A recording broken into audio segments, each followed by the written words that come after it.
red rice. Ilagay na rin natin ang bawang. Lumabas na ang aroma ng bawang, isunod naman natin ang sibuyas.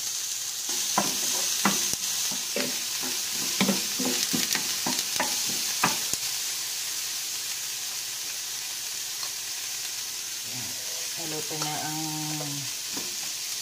sibuyas bawang. Ilagay naman natin ang red rice.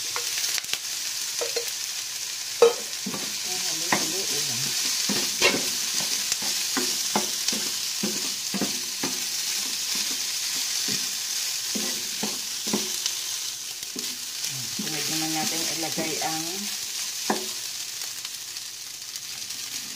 beans, ang carrot at ang corn. Sunod naman natin ang egg.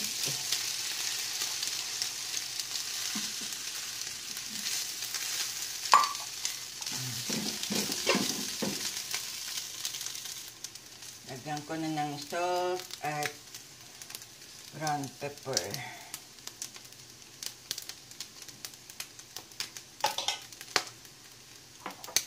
Ating haluin.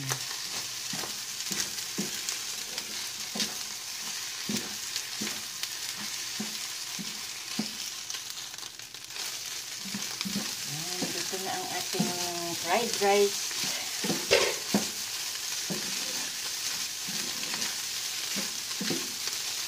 Yan ang ating red fried rice. Thank you for watching, guys.